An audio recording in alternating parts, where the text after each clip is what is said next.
नमस्कार दोस्तों, welcome back. आप देख रहे हैं कॉफी विद सुमित जैन। दोस्तों, आपने देखा पिछले एक हफ्ते से एक बड़ी गर्मी सर्दी है जो कुछ कनाडा के साथ भारत का चल रहा है। ये एक स्ट्रेंथ है जो भारत दिखा रहा है। उन्होंने हमारे साथ कोई हरकत करी जो चड्डी माल है ट्रूडो, उसने गलत बातें बोली भारत के लिए और भारत ने भी उसी भाषा में उसको जवाब दिया है। उसे नंगा कर दिया पूरी दुनिया में। अब उसको ये समझ नहीं आ रहा कि मैं कहाँ भागूं। ये एक स्ट्रेंथ है जो हमने कनाडा जैसी कंट्री को हमने दिखाई। आपने देखा सोशल मीडिया भरा पड़ा है और लोगों ने जो मदर सिस्टर करी है ट्रूडो की और कनाडा की और ये खालिस्तानियों की। आप सोच के देखिए, मैंने ये जज्बा कभी पहले देखा नहीं है भारत के अंदर कि भारत के लोग ऐसे जवाब देते हैं। और जो ये पुन्नू है, पुन्नू का तो पकौड़ा बना के हमने खाई जाना है। और जो ये सूखा था जिसको गीला करके मारा हमने, ये है स्ट्रेंथ भारत की। लेकिन आप इस सारे चक्कर में एक चीज भूल रहे हैं, वो है पाकिस्तान। एक हफ्ते से पहले हम लोग बड़े निराश थे, रो भी रहे थे कि हमारे चार नौजवान भारत की सरकार के जो ये आर्मी के हैं उन्हें मार दिया गया अग्रवादियों की तरफ से। और ये बड़ी क्लियर इंस्ट्रक्शंस थी पाकिस्तान की तरफ से कि ये ऐसी हरकत की जाए। आप सोच के देखिए, इतनी गर्मी थी उसमें, लेकिन ठंडी होगी क्योंकि दोबारा नया चीज़ शुरू होगी कनाडा की। हम पाकिस्तान को भूल गए। लेकिन मेरे दिमाग में बड़े बड़े क्वेश्चन आता था कि पाकिस्तान बार बार हमारे साथ ये हरकतें कर रहा है, हम इसका जवाब क्यों नहीं देते। मोदी सरकार चुप क्यों हो जाती है, डरती क्यों है पाकिस्तान से। इसका मैंने पूरा डिटेल में एक विश्लेषण किया है जो आपके सामने मैं रखूंगा आज। आपको समझना पड़ेगा कि why Modi is taking time, why he is restraining it. चलो शुरू करते हैं। पहले दोस्तों, मोदी जी डरते नहीं है, मोदी जी संयम बरत रहे हैं। उसका रीजन है कुछ। दरअसल भारत की जो ये एक दयनीय हालत थी जो हमारी आर्म फोर्सेस हैं, और उसका जिम्मेवार कौन था, वो सिर्फ ये गंदी फैमिली, ये कांग्रेस और ये जो लेफ्ट विंग वाले हैं अपने हम लेफ्टिस्ट हैं। ये इन्होंने भारत के जो रक्षा जो जो हमारा रक्षा एरिया है, इसको इतना कमज़ोर कर दिया था कि जो सीमा के ऊपर जो सुरक्षा होती है, उसकी जो व्यवस्था है, उसे दोबारा से रिवाइव करना पड़ा। इसीलिए संयम बरतने की ज़रूरत है। दोस्तों, मोदी जी लगे हुए हैं कि ये इन्होंने जो हमारी आर्म फोर्सेस को इतना वीक कर दिया था कि इसको कैसे स्ट्रांग किया जाए। अब आप देखो, जब कांग्रेस का टाइम था, ये कहाँ बिजी थे। ये जो कॉमनवेल्थ कराई इन्होंने और इसके जो एजेंट्स हैं ये लेफ्ट विंग वाले, इन्होंने सिर्फ गेम्स के अंदर पैसे बनाने की गेम खरी। आपको मालूम है, इन्होंने दलाली खाई हर जगह में, और कॉमनवेल्थ में तो इन्होंने दबा के इन्होंने देश को लूटा। आई एम श्योर आप उसको भूले नहीं होंगे। लेकिन उस टाइम पर कांग्रेस ने और चीज़ें कौन सी करी। उन्होंने अपने जो 10 साल में जो ये भारत की सेना है, वायु सेना है, बीएसएफ है, ये ना नौसेना है, इसके अंदर आईएसआई के जो एजेंट्स थे उन्हें दबाकर इन्होंने उनको भर्ती कराया। और अब पिछले 5 सालों में आपने देखा होगा कि कई बार हमें न्यूज़ आती है कि वो आर्मी का आदमी था, वो मारा गया, लोगों ने मिलकर उसको पीट दिया, है ना। कभी पुलिस में पकड़ा जाता है कश्मीर के अंदर। इनकी सफाई हो रही है। अब ये भारत का प्रधानमंत्री है नरेंद्र मोदी, इसने पहले ही क्लियर इंस्ट्रक्शन दी हुई हैं कि आप जितने ये आईएसआई के एजेंट हैं, जो कांग्रेस के ये दामाद हैं, जो ये इनको गिरफ्तार करो, वरना अगर ये गिरफ्तार नहीं होते, इनको आतंकवादी डिक्लेयर करके गोली मार दो। अभी आपने रिसेंटली एक न्यूज़ सुनी होगी और कि एक जो डीएसपी था कश्मीर में, वो पकड़ा गया। वो टेररिस्ट को कश्मीर में प्रोटेक्ट कर रहा था, और जो भारत की सरकार के साथ काम कर रहे थे, जो ये जिसको बोलते देशभक्त हैं, वो उन्हें फंसाने की बात करता था। अब ये जो आईएसआई के लोग हैं और ये कांग्रेस के जो दामाद हैं, एक एक पकड़ के चुन चुन के इन्हें मारा जा रहा है। क्योंकि जब बाहर का युद्ध होगा, उससे पहले हमें जो घर के अंदर ये जो जयदंत बैठे हुए हैं, ये आईएसआई के एजेंट बैठे हैं, इन्हें ख़त्म करना ज़रूरी है, ताकि हमारी 2.5 फ्रंट वॉर ना होगी तो 2 फ्रंट वॉर होगी। तो पहली बात तो ये था कि जो हमारे देश के अंदर एजेंट भर्ती कराए गए कांग्रेस की तरफ से ताकि ये देश को तोड़ा जाए, इनको ख़त्म किया जा रहा है। ये पहला काम था, इसकी सफाई। दूसरी बात, देखिए मैं समझता हूँ बात को कि इसको सफाई करने में देर लगेगी, क्योंकि देशभक्त कौन और ट्रेटर्स कौन, इसको समझने के लिए, क्योंकि हमारी ही भाषा बोलते हैं, हमारे ही लोग हैं जो ट्रेटर बने हुए हैं, टाइम लगता है। दूसरी चीज़, युद्ध लड़ने के लिए सबसे महत्वपूर्ण तैयारी होती है कि आपके पास जो ये ऑयल रिजर्व है, ये कितना है, ये कितने दिन का ऑयल रिजर्व है। और मैं कांग्रेसियों को पूछना चाहता हूँ कि 2014 से पहले जो आपके पास 10 साल आपने राज किया, भाई मोदी जी तो सेवा कर रहे हैं देश की, आपने तो राज ही किया है, रिमोट कंट्रोल की सरकार चलाई, तुमने कितने ऑयल डिपो बनाए भाई देश में? और आंसर है ज़ीरो। इन्होंने दलाली के चक्कर में कुछ भी काम नहीं किया और इन्होंने ऑयल रिजर्व बनाया ही नहीं। अब दोस्तों एक चीज़ और देखिए, जो युद्ध है वो बयानबाजी से, चेतावनी से, ट्विटर पर नहीं लड़ा जाता, ये लड़ा जाता है आपके ऑयल रिजर्व्स के साथ। और एक एक जानकारी आई कि सितंबर 2015 से मोदी सरकार नए नए ऑयल रिजर्व बना रही है। आप देखिए कि 15 से लेकर 2023 तक, अभी 23 के अंदर भी हमने एक नया टेंडर निकाला है जिसके अंदर हमने 3 और ऑयल रिजर्व्स बनाने की बात करी है। चाइना ने भी उसके अंदर पार्टिसिपेट किया, हमने बोला नहीं चाहिए। ऑयल ऑयल रिजर्व्स हमारे पास कितने हैं, चाइना चाहता है कि वो उसको पता लगे रहे कि हमारे पास ऑयल रिजर्व्स कितने हैं, उसके हिसाब से हमारे साथ युद्ध करेगा। अब आप देखिए कि जो कांग्रेस है उन्होंने तो सिर्फ ऐश प्रस्ती में सारा टाइम बर्बाद कर दिया और जो हमारी सेना है उसकी हिम्मत को तोड़ दिया था। मोदी जी हैं, उन्होंने ऑयल रिजर्व्स को बढ़ाया भी और सेना की जो हिम्मत है उसको इंक्रीज किया। अब देखिए एक और चीज़ होती है, एक तो होता है ऑयल रिजर्व, दूसरा होता है आपके पास युद्ध लड़ने के लिए हथियार कितने हैं। और एक स्टडी और है जिसके अंदर वो बोला जाता है कि युद्ध के अंदर आपके पास कम से कम 40 दिन की सामग्री होनी चाहिए। लेकिन ये जो इटालियन वाली, ये जो पोल डांसर और इसके पोल डांस करते हुए जो बच्चे पैदा हुए, आप समझ सकते हैं कैसे बच्चे होंगे वो परिवार ने क्या किया कि हमारे पास जो 40 दिन का असला होना चाहिए उसके बजाय हमारे पास सिर्फ 4 या 5 दिन का असला है, और जो 5 दिन का असला है उसमें 50% असला ऐसा है जो कुछ दिनों में खत्म हो जाएगा। दैट मीन्स हम 5-6 दिन से ज़्यादा लड़ाई नहीं लड़ सकते थे। इस हालत में इन्होंने हमारी सेना को छोड़ दिया था। आपको लगता है कि ऐसी अगर हालत होगी हमारे देश की तो सेना लड़ सकती है, वो हिम्मत दिखा सकती है? वो निराश थे बुरी तरह से। और उसके पैरेलली हम चीन देखते हैं, चीन के पास 80 दिन का तेल रिजर्व है और हथियार है, और भारत के पास कितना है? सिर्फ 7 दिन का, 5 से 7 दिन का। कांग्रेसियों ने दलाली के चक्कर में सिर्फ 7 दिन का रिजर्व छोड़ के रखा था हमारे पास, और ये बोलते हैं कि मोदी जी युद्ध क्यों नहीं करते, मोदी जी आंखें क्यों नहीं दिखाते, मोदी जी जवाब क्यों नहीं देते? क्योंकि आंसर इनको मालूम है कि मोदी जी आंसर इसलिए नहीं दे रहे क्योंकि तुम गंदी फैमिली ने देश को लूट के खाली बेसहारा छोड़ दिया था, और इसलिए पूरा देश तुम्हें थूकता तुम्हारे मुंह के ऊपर। और याद है कांग्रेसियों, तुमने 10 साल में सेना का इतना तबाह किया तुमने कि उसका जो जनरल था तुम्हें चिट्ठियां लिखता था, क्योंकि तुमने टेक्नोलॉजी में तो काम किया नहीं। उस वक्त भी चिट्ठी लिखनी पड़ती थी तुम कमीनों को, और तुम्हें पढ़ने लिखना तो तुम्हें आता नहीं है, और तुम्हारा जो युवराज है उसको तो वैसे समझ नहीं आती कि चिट्ठी में लिखा क्या है, क्योंकि हो सकता है वो हिंदी में आए, हिंदी समझ नहीं आती, इंग्लिश तुम्हारे ऊपर से निकल जाती है। वो चिल्लाते रहे जो हमारे जनरल्स हैं कि भारत की सेना के पास लड़ने के लिए हथियार नहीं है, और तुम लोग कहाँ बिजी थे? तुम लोग बिजी थे 2G 3G, जीजा जी, पप्पू जी, मम्मी जी इसके अंदर, और कॉमनवेल्थ में जो तुमने गेम्स में दलाली करी है तुम उसमें फंसे रहे, और उसके बाद यही तुमने काम खत्म नहीं किया। कोयले घोटाले में जो तुमने अपना मुंह काला किया है वो आज तक वो कालक तुम्हारे मुंह से निकलती नहीं है, और हमारी सेना वो चीख रही थी, और तुम अपना जो ना ऐश प्रस्ती में जज लगा रहे थे कि हाई कोर्ट में, सुप्रीम कोर्ट में तुम्हारे मर्जी के जज लगे, जो आज भी तुम्हारे कहने पर तुम्हारी फेवर में जजमेंट्स देते हैं। बेशक वो भारत के खिलाफ हो, उन्हें फर्क नहीं पड़ता, क्योंकि उन्हें दलाली करनी तुम्हारी, क्योंकि तुम दलाल ही रखोगे हमेशा, और यही भारत को कमजोर करने के लिए तुमने सारे ये षड्यंत्र रचे।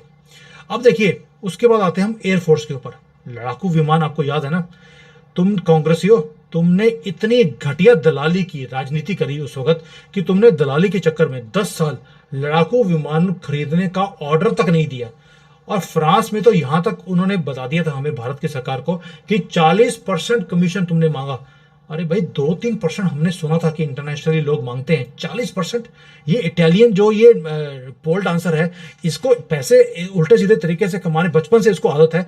40% दलाली मांगी इसने, और फिर प्रधानमंत्री मोदी को खुद जाना पड़ा फ्रांस के अंदर राफेल की डील को साइन करने के लिए। इन्होंने फाइनल किया, साइन किया, और जो हमारी एयरफोर्स जो बिल्कुल अंदर से टूटी पड़ी थी उसको हिम्मत दी कि आपका प्रधानमंत्री आपके साथ है, वरना अगर कांग्रेस का बस चलता, ये जो फ्लाइंग कॉफिन हमारे पास आउटडेटेड मिग पायलट थे, प्लेन्स थे, इन्होंने तो अगर कोई युद्ध होता तो इन्होंने बोला था कि भाई आप इसी को यूज करो, कोई बात नहीं, भाई प्लेन तो गिरने के लिए होते हैं, गिर जाएगा, अपने आप ही गिर जाएगा तो क्या फर्क पड़ता है।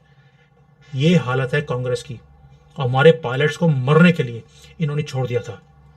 अगर ये डील कांग्रेस ने बहुत पहले कर दी होती, ठीक है, वो दलाली खाते कुछ भी करते, लेकिन हमारी एयरफोर्स बहुत पहले तैयार हो चुकी होती और हम अब तक पाकिस्तान को मुंह तोड़ जवाब दे चुके होते। तो देखिए दोस्तों, ये जो फ्लाइंग पावर है, ये बहुत अर्जेंट रिक्वायरमेंट थी हमारे देश की, और मोदी जी ने टाइमली डिसीजन लिया, खुद जाकर वहां पर बिना दलाली के वहां पर जाकर ये काम करके आए। जो पैसे दलाली के कांग्रेस ने लेने थे, मोदी जी ने क्या किया, वही पैसा यूज करके इन्होंने जो हमारा जो प्लेन्स है वो खाली प्लेन नहीं लिए, उसके अंदर लेटेस्ट टेक्नोलॉजी के वेपन्स भी इन्होंने साथ में लिए हैं। अब आते हैं हम नौसेना के ऊपर। आपको याद है कि नौसेना की हालत क्या थी 2002-4 से लेकर 2014 तक। कांग्रेस ने इतने दलाली खाई है उसमें अंदर भी कि हमारी जो नौसेना है उसको अपग्रेड किया ही नहीं गया। इतने हाथ से हर रोज होते थे, और मुझे अभी तक याद है हमारा जो एक होता था INS सिंधु रक्षक, वो खड़ा खड़ा गिर गया, तबाह हो गया, और हमारे जो नौसेना के लोग थे 18 या 20 थे, वो मर गए थे उसमें। ये जख्म ऐसा है जो ये हादसा नहीं है, ये खून है हमारे नौसेना के जवानों का, जो कांग्रेस के गिरेबान के ऊपर है। ये इनके कपड़ों से उतर नहीं सकता। आप भूल सकते हो, मैं इन चीज़ों को नहीं भूलता हूँ।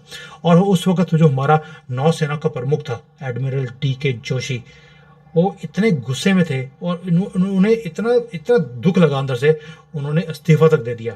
लेकिन क्या आपको लगता है कि उनके इस्तीफा के बाद एक्सीडेंट्स होने बंद हो गए? नहीं। उसके बाद भी 10 सालों में नौसेना में इतने ज़्यादा जख्म हमारे जो जवान हैं उन्होंने अपने अपने सीने के ऊपर लिए हैं, लेकिन कांग्रेस को फर्क नहीं पड़ा। क्यों? क्योंकि एक आर्म्स लॉबी होती है, ये कांग्रेसी उनके साथ सो रहे थे, और ये गंदी फैमिली पैसे बना रही थी।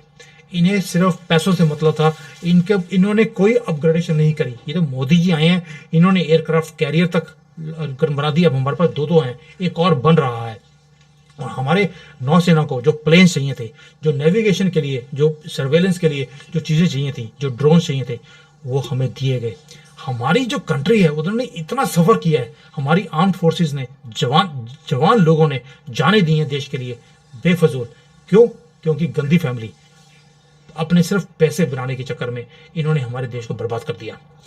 अब देखिए, घोटाले, मुफ्तखोरी, इन चीज़ों ने हमारे देश को तबाह किया है, और जो हमारा खजाना है इसको बिल्कुल खाली करके मोदी जी को दिया गया। आपको याद है कि हमारा देश फ्रेजाइल 5 में था। फ्रेजाइल 5 का मतलब है कि किसी भी वक्त हम दिवालिया हो सकते थे। जो ये पाकिस्तान का हाल आज की डेट में, कांग्रेस ने उस टाइम पर हमारी वो हालत कर दी थी। अगर कोई भी युद्ध किया जाता कभी भी, हमारा देश झेल ही नहीं सकता था। और यही कारण है कि आज मोदी जी, आपको याद है कि कभी सेस लगाते हैं, कभी वैट लगाते हैं तेल के ऊपर। तेल की कीमत कम भी हो गई, लेकिन मोदी जी ने कम नहीं करने दी। रीज़न भी, ताकि जो हमारी अर्थव्यवस्था है उसको मजबूत किया जाए, और जो ये एक्स्ट्रा पैसा तेल से, सेस से आता है, उसे हमारी जो अपग्रेडेशन है उसके ऊपर लगाया जाता है। उस सारे चक्कर में आपको क्या लगता है, मोदी जी को गालियां खाने का शौक है? हर रोज सोशल मीडिया के ऊपर वो ढेर किलो किलो की गालियां सुनते हैं कि भाई आपने ये सेस लगा दिया, आपने वैट लगा दिया, आप सस्ता क्यों नहीं करते। वो देश को बचाने के लिए कर रहे हैं। लेकिन ये कांग्रेसी है और ये लेफ्ट विंग वाले, इनकी जो ये नाजायज औलाद नई नई निकली अभी, टोपी वाली, जो नौटंकी वाला गैंग है जो अभी अभी निकला है, झाड़ू वाले, ये कंजरवाल, ये तुम लोग ना कांग्रेस से भी ज़्यादा गए गुजरे हो। तुम्हारी नौटंकी चलती है एक ही चीज़ से, फ्री का वाईफाई दे देंगे, फ्री की बिजली दे देंगे, फ्री का पानी दे देंगे। और अगर युद्ध हुआ ना, तो तुम लोगों को युद्ध से, जीत से, हार से कोई मतलब ही नहीं है। तुम्हें देश से मतलब ही नहीं है। तुम्हें सिर्फ प्रधानमंत्री बनना है, तुम्हें सिर्फ अपनी राजनीति चिपकानी है। तुम्हें सिर्फ ये होगा कि युद्ध के बाद महंगाई बढ़ेगी देश के अंदर, तुम उसमें राजनीति करोगे। तुम चाहते हो कि युद्ध हो और कोई ना कोई नुकसान हो हमारे देश का, या महंगाई बढ़े, या उसके बाद कोई ना कोई नया टैक्स लगाए, मोदी जी लगाएं, और आप बोलो गरीबों का दुश्मन मोदी, देखिए टैक्स लगा दिया, देखिए महंगाई बढ़ा दी, इसे तो मतलब ही नहीं है गरीबों से। हम सब कुछ फ्री देते जा रहे हैं, ये टैक्स लगाता जा रहा है। तुम लोग जो फ्री दे रहे हो उसी चक्कर में ये टैक्स लगाने पड़ रहे हैं। तुम देश के द्रोही हो। कब तुम देश के बारे में सोचना शुरू करोगे? अब कुछ पागल बच्चे भी हैं हमारे देश में जो मानसिकता से पागल हैं, हो गए हैं 50 साल के बूढ़े, दाढ़ी सफ़ेद हो गई है। लेकिन उन्होंने अपने टाइम पर क्या काम किया? वो मोदी जी को बोलते हैं मोदी जी आपने ये नहीं किया वो नहीं किया, लेकिन आपने अपने टाइम पर क्या किया? जब प्लेन के ऑर्डर दिए मोदी जी ने, कितना हल्ला किया आपने कि ये प्लेन कब आएंगे, इसका रेट इतना क्यों है? भाई पहली बात ये मोदी जी की गवर्नमेंट है। प्लेन महंगे इसलिए थे क्योंकि उसमें लेटेस्ट हथियार लगवाए गए। जो घूस आपने अपने घर में लेके जानी थी वो नहीं लेके जानी थी, इसलिए महंगे हुए। और वो लेट क्यों हुए? क्योंकि जहाज है, इसको बनने में देर लगती है। ऑर्डर देरी से दिया गया, उसको उस जो कंपनी ने जिन्होंने बनाना था उनके पास भी ऑर्डर थे पहले से। ये कोई पिज़्ज़ा का ऑर्डर नहीं है हमने आज दिया और 30 मिनट में आपके घर आ गया, नहीं तो फ्री। ये वाला काम नहीं है। कुछ साल लगेंगे, लेकिन उसकी डिलीवरी हमें मिलनी शुरू हुई। अब हमारे पास फाइटर प्लेन्स राफेल्स आ गए हैं, लेकिन क्या ये 36 प्लेन ये इनफ है? अभी और की ज़रूरत है। इसलिए आर्म्ड फोर्सेस ने 100 और तेजस के ऑर्डर दिए हैं जो हमारी एयरफोर्स को मिलने शुरू होंगे अगले 2 साल के बाद। तो ये पप्पू, तुम्हें समझ नहीं आएगा कि मोदी जी किस चीज़ की वेट कर रहे हैं। तुम्हें भी मालूम है कि वेट किस बात की है। वेट है अपनी आर्म फोर्सेस को इतना ज़्यादा स्ट्रांग करना कि हम जाएं और आधे दिन में युद्ध जीतकर हम वापस भी आ जाएं और बिना किसी नुकसान किए। सो दोस्तों, सेना का जो अपग्रेडेशन है वो जारी है। नए ऑयल रिजर्व डिपोज सितंबर 2015 से बनने शुरू हो गए। करोड़ों रुपए के हथियार हमने खरीद लिए हैं। आपको याद है कि हमारे एक रक्षा मंत्री होते थे मनोहर पारिकर जी, उनकी कैंसर के कारण डेथ हो गई। और उन्होंने सारे जो हथियार हैं, because he was IITN, technical आदमी थे वो, उन्होंने हर चीज़ को खुद देखा और अप्रूव किया। और अप्रूव करने के बाद आप देखिए कि हमारी आर्मी ने जो कुछ मांगा, एयरफोर्स ने जो मांगा, हमारी जो नेवी ने जो कुछ मांगा, हमने किसी भी चीज़ को रोका नहीं, हमने उनको दिया। लेटेस्ट वेपन्स चाहिए थे, हमने दिए। गन्स हमने दी।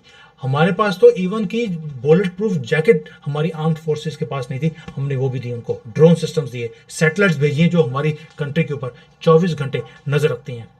और जो ये लॉबी है इनकी दलाली की लॉबी, इसे लात मार के बाहर निकाल दिया गया।